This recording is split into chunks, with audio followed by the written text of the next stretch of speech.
Olá, leitores de Carta Capital. Eu sou Mariana Serafini, repórter da revista Carta Capital, e hoje eu estou aqui na companhia do João Pedro Stedley, fundador e membro da direção nacional do MST. Nós vamos conversar um pouquinho sobre a conjuntura nacional, o cenário internacional e, claro, a reforma agrária.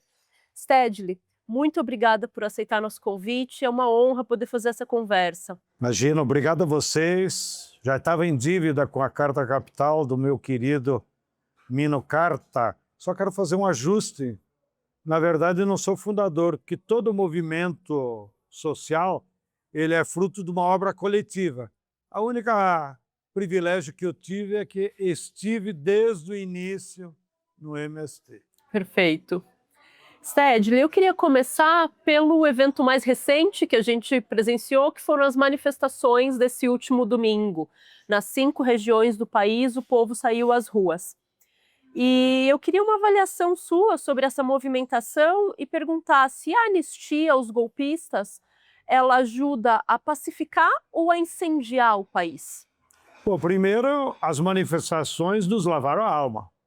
Fazia tempos que a esquerda não ia às ruas, num contingente tão grande, mas, sobretudo, pela simbologia que teve, que nós fomos às ruas com uma unidade. Primeiro, contra a anistia, que não tem pé nem cabeça, inclusive anticonstitucional, porque crimes contra a democracia não são afiançáveis. O STF já avisou o Congresso várias vezes, mas é uma batalha ideológica aí com a extrema-direita. E nós consideramos muito positivo essas mobilizações, porque elas representaram, então, a volta de uma unidade. Unidade entre quem? Entre as forças populares que organizam a militância e a sociedade como um todo, que a sociedade ficou indignada também com o projeto de blindagem dos deputados e da possível corrupção que eles fazem nas emendas. Então, eu acho que voltou a ter uma unidade de forças importantes, e isso é um alento, porque em todos os processos de reascenso do movimento de massas, há um passo prévio, que é unidade na plataforma. E essa unidade contra a anistia dos golpistas, redução da jornada de trabalho, que é fundamental para a classe trabalhadora ter mais emprego, ter mais condições de vida, ter mais tempo para a sua família. E a tributação contra os milionários que ficam com a riqueza dos trabalhadores e não pagam nada para a sociedade através do Estado é fundamental. Então, a minha expectativa é que essas manifestações foram um sinal de que daqui para diante nós vamos ampliar cada vez mais o potencial mobilizativo e podemos chegar àquelas históricas mobilizações pelas diretas já. Perfeito. Então você acredita que foi um sinal, o campo progressista está retomando o pulso das ruas? Ou foi esse tema, a PEC da blindagem, que gerou essa mobilização dessa magnitude? As três coisas: indignação contra o Congresso, pela anistia e pela blindagem, vontade política de pautar temas que interessam à maioria da população e esse clima que gerou uma unidade com forças dispersas da sociedade, com os artistas, com intelectuais, com outros personagens. E mais um detalhe que eu fiquei muito satisfeito: a esquerda está reaprendendo a fazer mobilização de massa no sentido da mística. Nós não aguentávamos mais aquelas concentrações que era campeonato de discurso, em que sobem no carro de som e dele um palafrório que ninguém presta atenção. O que marcou essas manifestações? As músicas, os artistas e a bandeira. Nós recuperamos a bandeira do Brasil como um símbolo do povo brasileiro e não mais da extrema-direita. A extrema-direita nos fez esse favor de ela ter aderido à bandeira dos Estados Unidos. Então, nos devolveu a coragem, que faltava era coragem, para a esquerda ir para as ruas com a bandeira brasileira. Inclusive muita gente vestindo verde e amarelo, né? Claro, não sei se você percebeu, Lá em casa me chamaram a atenção, depois nós revisando o vídeo da manifestação no Rio de Janeiro. Os 4 principais ícones da música popular brasileira se combinaram. Cada um estava com uma cor, com a camisa de uma cor: branco, azul Chico Buarque, amarelo e verde. Então foi muito simbólico que os próprios cantores nos deram essa lição. Outro tema que levou multidões às ruas recentemente foi o tarifaço do presidente Donald Trump sobre as exportações brasileiras. Eu queria saber em que medida esse tarifaço afetou também a agricultura familiar. O tarifaço ele não afetou tanto a agricultura familiar, que são raros os produtos como mel, cacau, que às vezes é produzido por agricultura familiar, um pouco de café. Mas a agricultura familiar não sentiu, digamos, afetar no preço ou no comércio, de alguém dizer: não, não vou comprar o teu produto porque não consigo mais exportar. Eu acho que os efeitos mais perversos que nós tivemos na economia brasileira foi na indústria, sobretudo a indústria de calçado, indústria de vestiário, né, que sofreu com essas penalizações, cujo objetivo principal nem era afetar a nossa economia. Todo mundo sabe, quem lê a Carta Capital sabe, que o objetivo principal do Trump, que é um tramposo, é porque o Tesouro americano está em déficit.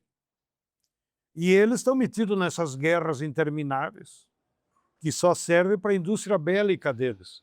Mas quem financia a indústria bélica americana é o Tesouro americano. E cada vez que eles oferecem armas para Israel, armas para a Ucrânia, quem paga as armas? O Tesouro. E o Tesouro é dinheiro público.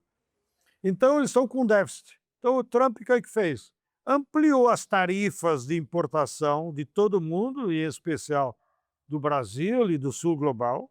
Com isso, o que acontece? Nós, os brasileiros, os indianos, os chineses, vamos ter que pagar, dentro dos produtos, uma cota de imposto que vai para o Tesouro americano, e o Tesouro vai continuar comprando armas e reequilibrando suas contas.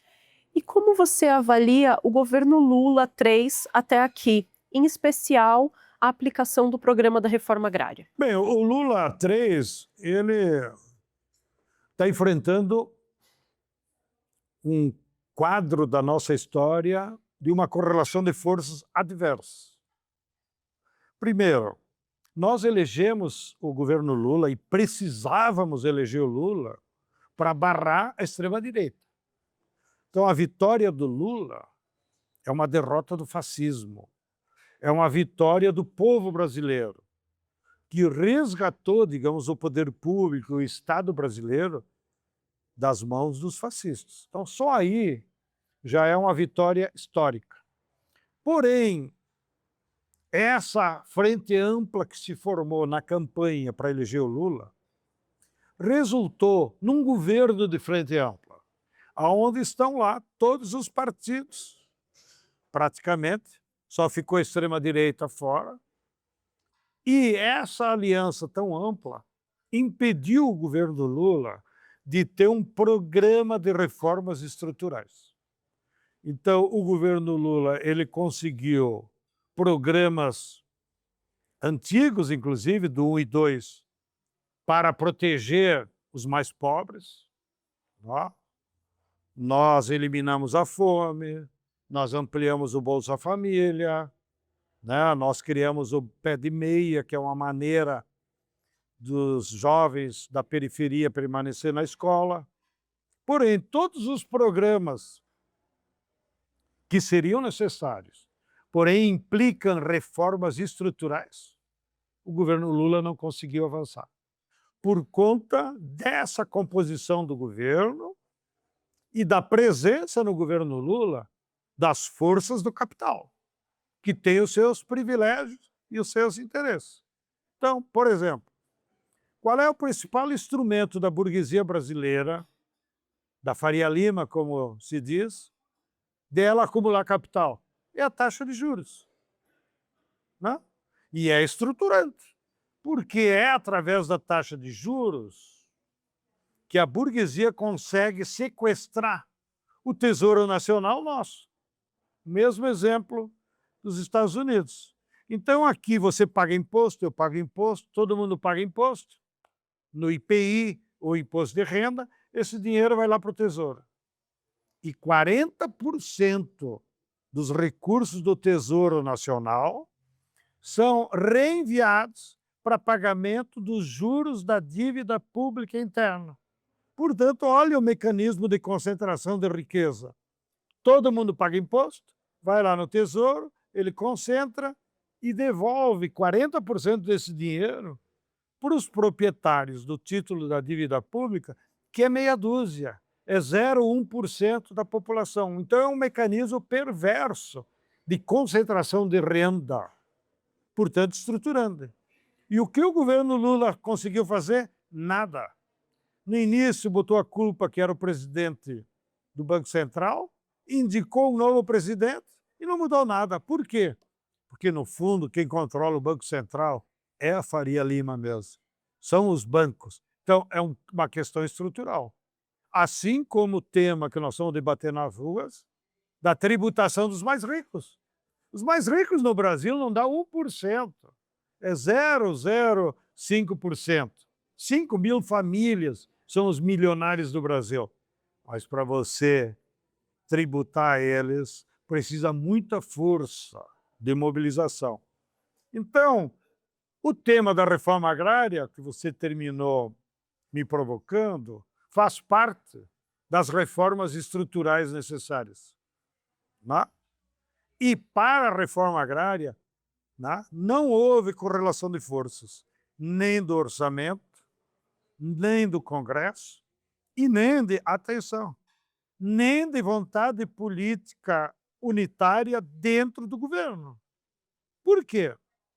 Porque a agricultura brasileira hoje é dominada por 3 modelos. O primeiro modelo é o do latifúndio predador.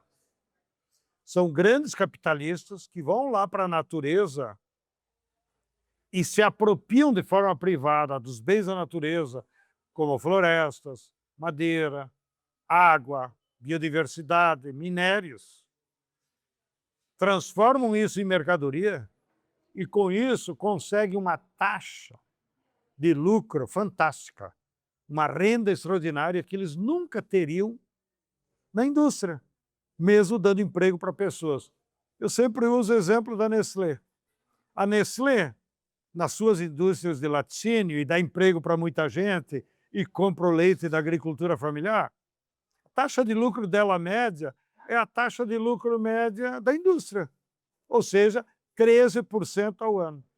No entanto, no item água engarrafada que a Nestlé nos vende, assim como a Coca-Cola e outras grandes empresas, na água potável, a taxa de lucro da Nestlé é 400%. Entendeu? Então, por que ela tem essa renda extraordinária? Porque a água não é fruto do trabalho, ela não tem valor em si. Então, a Nestlé vai lá, se apropria da água, que é um bem da natureza, bota na garrafinha, que não custa nada, transporta e te vende a R$5. Né? Então, há um latifúndio predador que não necessariamente é um latifundiário, como nós tínhamos aquela imagem antiga do sujeito pecuarista com as botas sujas de merda de vaca. O latifundiário predador agora é um grande capitalista, que é financiado, inclusive, pelo capital financeiro.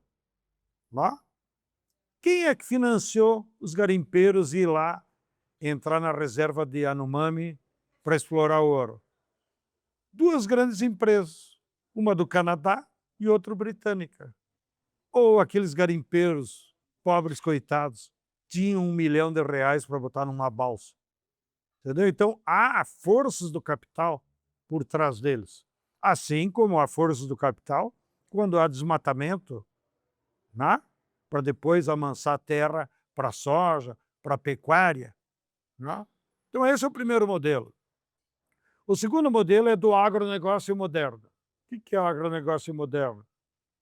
Grandes fazendas, com monocultivo, produzem só 5 produtos: soja, milho, cana-de-açúcar, algodão e pecuária bovina. E a maior parte é para exportação, commodities agrícolas.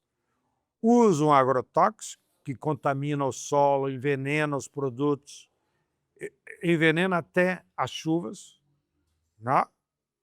Mas é considerado moderno. Dá muito dinheiro? Dá dinheiro. A soja dá dinheiro, o milho dá dinheiro. Mas para quem?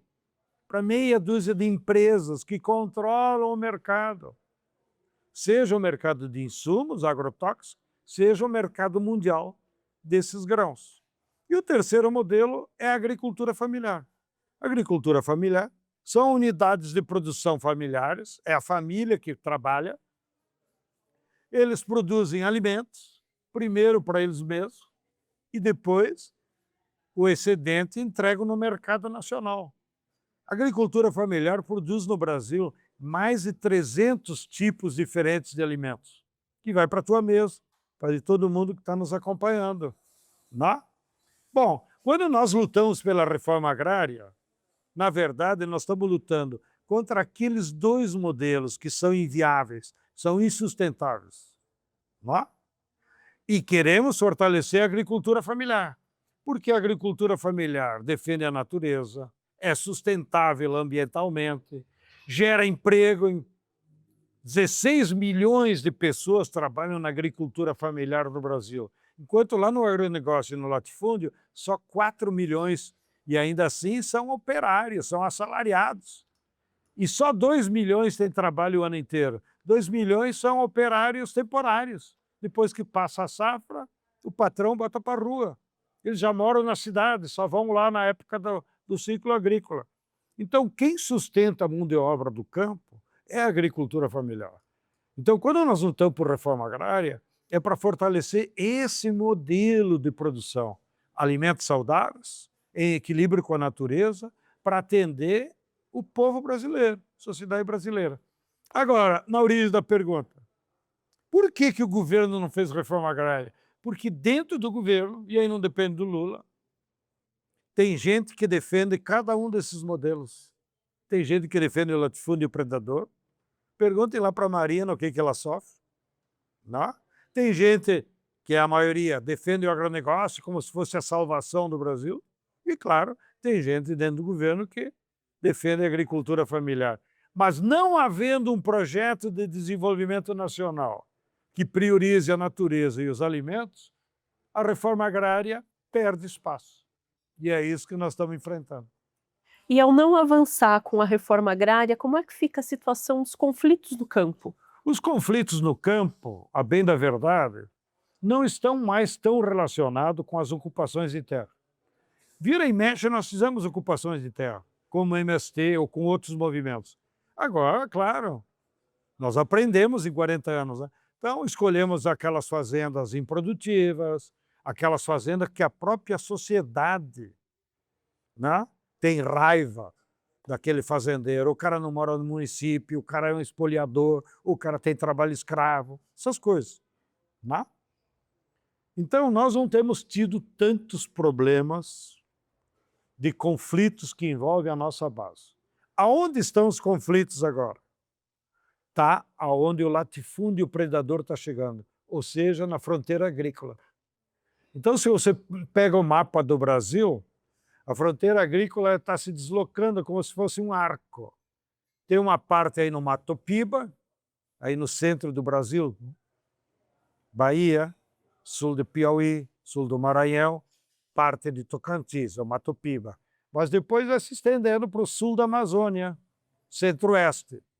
Então, o movimento que o latifúndio predador, com seu capital, vai fazendo contra a natureza é que gera o conflito. Porque lá, nessas regiões de fronteira agrícola, estão os quilombolas, estão os povos indígenas. Então, se você pegar as estatísticas que a Comissão Pastoral da Terra faz há anos sobre os conflitos de terra, você percebe claramente, geograficamente, está na fronteira agrícola. E quais são os povos que estão morrendo, estão sendo assassinados? O povo negro dos quilombos e os povos indígenas. Stedley, um dos desafios do governo é domar a inflação dos alimentos. E aí eu queria saber em que pé está a negociação no âmbito dos BRICS para formar os estoques internacionais e assegurar a soberania alimentar no sul global? Primeiro, existe uma confusão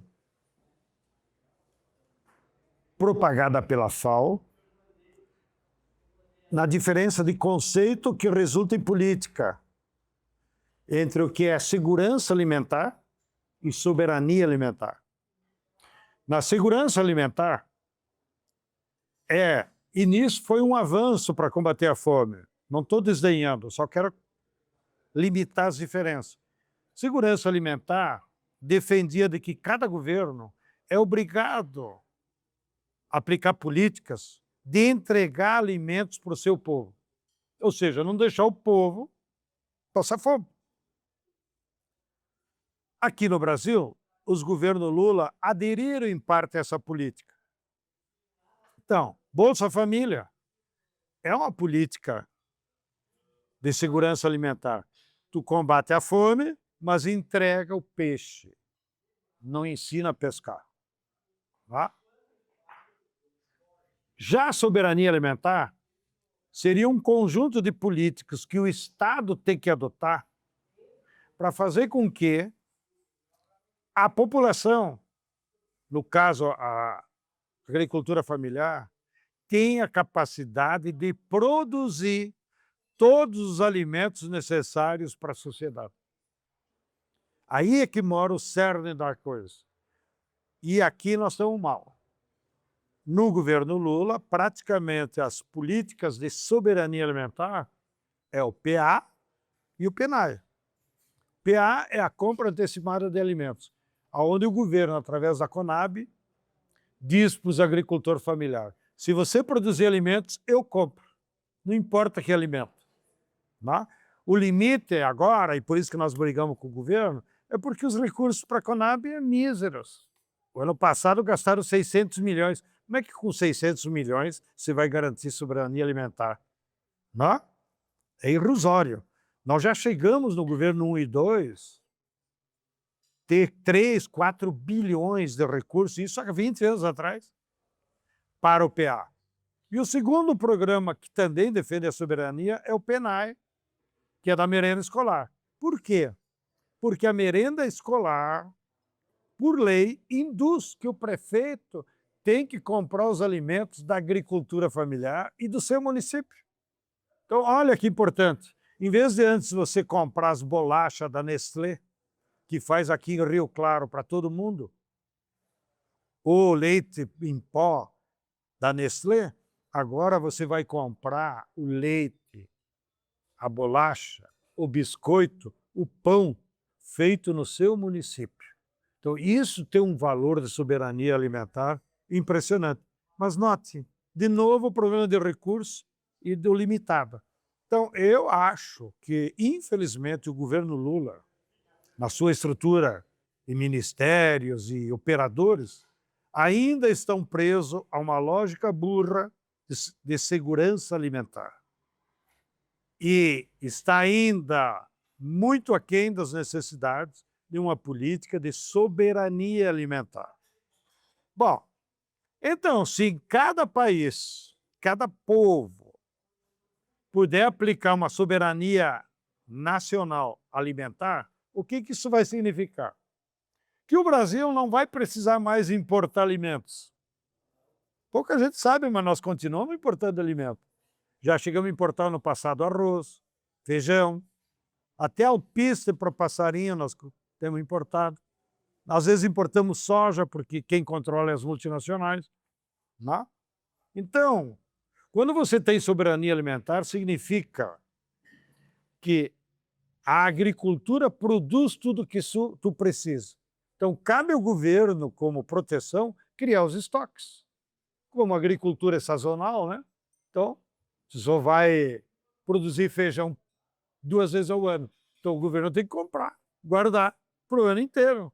Não deixar que os capitalistas especulem com um bem tão sagrado que é o alimento. Porque o alimento, nós defendemos, é mais que mercadoria. Alimento é um direito. Você é um ser humano, tem direito a comer. Não importa qual é a tua renda. Né? Então, aí vem o que está faltando, Recém agora a Conab está comprando arroz e feijão. Mas passou 15 anos sem comprar estoque. E precisaria fazer estoque de muita coisa. De suco, de leite, de batata, etc. e tal. Então aí nós estamos ainda aquém.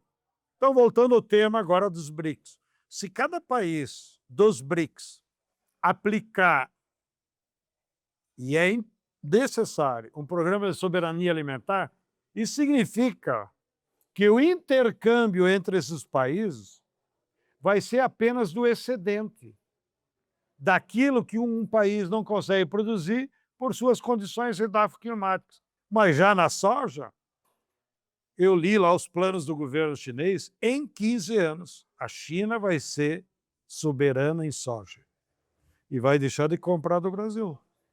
Entendeu? Porque eles estão aplicando a soberania alimentar. Eles não querem ficar dependentes de outro país. Então, os BRICS pode ser uma articulação de governos e de cooperação econômica que reduza a viagem dos alimentos apenas àqueles alimentos que são excedentes de um e que aquele país, por suas condições climáticas, não consegue produzir. Mas nós temos que combater mesmo dentro do BRICS esse processo tão intenso de comércio agrícola em que os grãos ficam dentro de navio, viajam 5.000 quilômetros, 10.000 quilômetros, às vezes dentro aqui do Brasil também. Isso é um absurdo. O alimento não pode viajar. O alimento tem que ser produzido na sua própria região onde é consumido. Stedley, você acabou de comentar sobre a China e o MST tem feito parcerias com a China para democratizar o acesso ao maquinário agrícola, né? Qual que tem sido o impacto da chegada dessas novas tecnologias no campo brasileiro? Bela pergunta. Nós temos um coletivo de militantes do MST, pesquisadores, que estão na China já há 5, 6 anos. Fomos, graças, inclusive, a um primeiro convênio que construímos com o Consórcio do Nordeste, que nos deu a moral de chegar lá e o governo chinês nos respeitar. E aquela nossa brigada está pesquisando, durante esses anos todos, quais as tecnologias que a China desenvolveu que interessam a agricultura familiar. E nós chegamos a algumas que serão fundamentais para cá.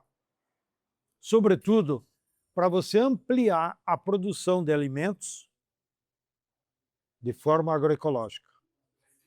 Porque agora nós estamos chegando encontrando barreiras muito grandes. Por exemplo, nós temos 4, 5 mil hectares de arroz orgânico no Rio Grande do Sul.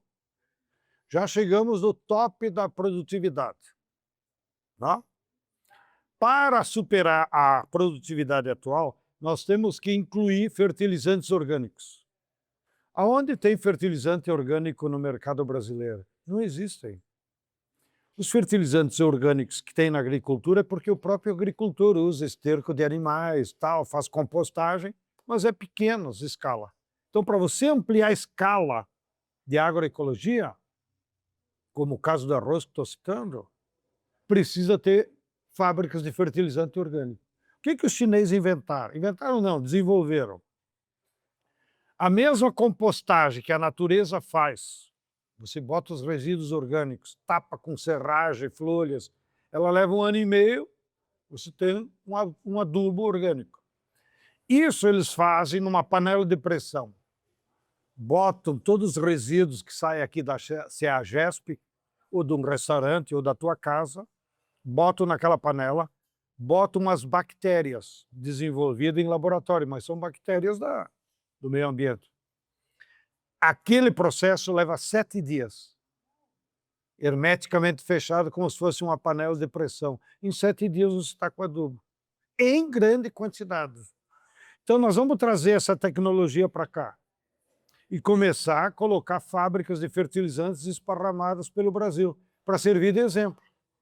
E vamos montar o laboratório de fazer as bactérias. As primeiras vamos trazer da China. Mas depois nós temos que desenvolver as nossas bactérias, até porque aqui o clima é diferente. E muitas bactérias estão presentes no próprio resíduo orgânico. Então, vamos botar o laboratório lá na UNB, para desenvolver as bactérias E para ser de exemplo, então uma pequena usina vai ser lá. E vai o prefeito encher o saco do governo. Ah, eu quero dinheiro para fazer o aterro sanitário. O governo pode dizer para o prefeito: ô meu irmão, vai lá na Unib que tu vai aprender a dar um destino melhor para os resíduos orgânicos da tua cidade. E pare de queimar, ou pare de botar em aterro sanitário. Então isso vai ser fundamental. Percebe? Nós vamos resolver o problema da cidade. Aqui na CEAGESP, 3 caminhões por dia saem carregados de verdura, de fruta, daquilo que estraga. E vai para onde? Para o aterro sanitário. Daqui. E assim todas as cidades. Bom, então resolve o problema da cidade, mas resolve o problema da sociedade. Transforma aquilo que nós chamamos lixo em produto para ele voltar para a natureza e vai transformar o quê? Alimentos. Né? Bom, segundo as máquinas que você perguntou. Aqui no Brasil nós temos 5 fábricas de máquinas, todas multinacionais. John Deere, a Fiat, a Valtra, 5. Todas produzem máquinas para quem? Para o agronegócio. Ninguém produz máquina para a agricultura familiar. Lá na minha terra, em Caxias do Sul, tinha uma fábrica de um parente distante, era a Grale.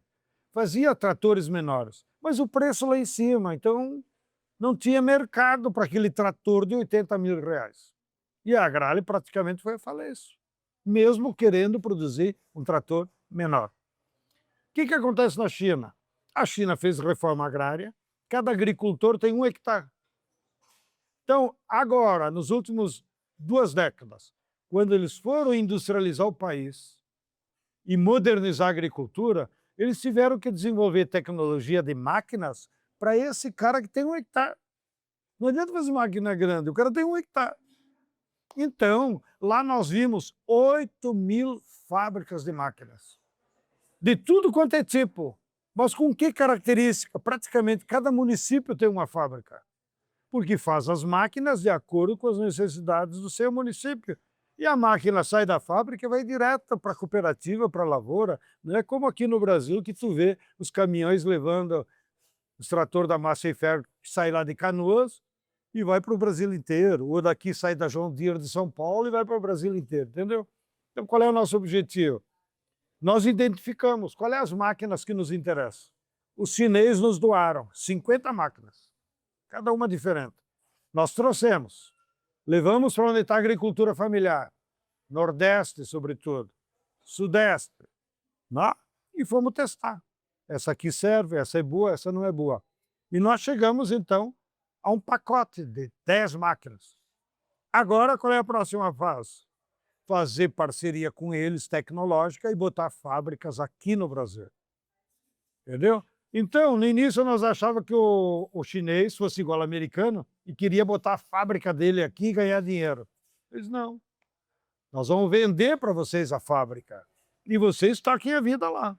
Então é isso que nós estamos agora. Então nós estamos já projetando uma fábrica em Açailândia, no meio da Amazônia, para uma colheitadeira de arroz sequeiro. Bom, hoje um agricultor só consegue plantar 1 hectare de arroz. A agricultura dá bastante arroz lá, mas por que ele planta só 1 hectare? Porque ele não consegue colher. Então, se vier essa colheitadeira, que é pequenininha, do tamanho dessa sala, ela colhe 10 hectares em meio dia. Entendeu? Então, diminui o esforço físico, garante que tu colhe no tempo certo, sem chuva, e é uma máquina pequena, que pode ir para o vizinho e tal, do lado para o outro. Isso vai ser em Açailândia. Depois nós vamos botar uma lá no Ceará. Pequenos tratores e um triciclo com basculante, para a turma ir para a feira, levar os produtos, etc. e tal. Depois outra em Mossoró, pequeno trator.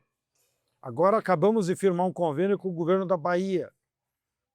A fábrica lá do Rio Grande, Grandene, tinha uma grande fábrica de calçado em Teixeira de Freitas, devolveu o galpão para o governo. O governo ficou com aquela estrutura industrial. E agora o que eu vou fazer? Nós vamos fazer uma fábrica de trator. Acabamos de assinar o protocolo. Vamos botar uma fábrica de trator pequenininho, né? em Teixeira de Freitas, no sul da Bahia. Assim, vamos botar outra fábrica em Maricá, parceria com a prefeitura local. Aqueles tratorzinho pequeno para horta e granjeiro, para inundar o Rio de Janeiro. E isso, imagina o que antes o cara fazia com enxada, agora faz com trator. Menos esforço e aumento da produtividade, do trabalho e da área, né? Aqui em São Paulo, nós queremos botar uma fábrica de uma colheitadeira média, digamos para quem tem até 40 hectares, para colher feijão, colher soja, colher milho. E lá no Rio Grande do Sul, nosso plano é colocar uma fábrica de plantadeira de arroz. Porque a maior parte ou usa uma máquina grande, com aquele tratorzão que tem que entrar banhado adentro, mas não tem uma máquina que planta a mudinha. Então nós queremos trazer e botar uma fábrica da máquina que vai plantar o arroz em mudinha. Então esse que é o nosso esforço.